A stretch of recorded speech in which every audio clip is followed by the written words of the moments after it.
Cinzia che porta una targa come ricordo a Mal. Prego, prego.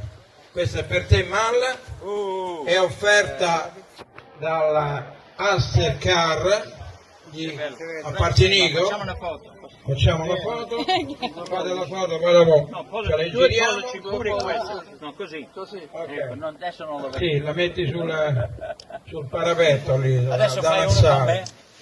Ok, ok, Io Mario. scherzo, tu Ok. non ti frega niente. Poi abbiamo No, va bene. Sì, un'altra targa per la gabbia, e abbiamo Cinzia che darà questa targa a Gianni Adelfio. Un applauso ragazzi, mancano gli applausi qua. Ma c'è sempre io. Ok, sempre tu, ricordo è tuo. E poi un'altra targa, Sempre io?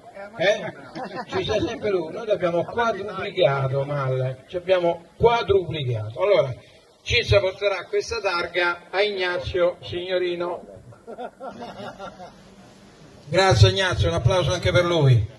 Vi assicuro che questo ragazzo è simpaticissimo, è bravo, ha fatto parte di tante trasmissioni Rai, Fiorello lo vorrà prossimamente con Viva Radio 2, complimenti Ignazio perché ho saputo che veramente te lo meriti, complimenti perché poi Fiorello non è tenero, come siciliano lo conosciamo bene.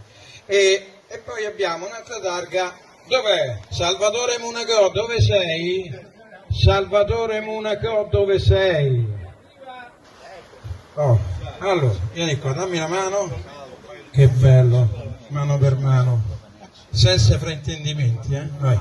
Allora, prego Cinzia di portare una targa a Salvatore Munacò, sempre questa targa offerta appunto da questa Astercar di Partinico, chiaramente c'è la foto di rito con Cinzia. Ecco,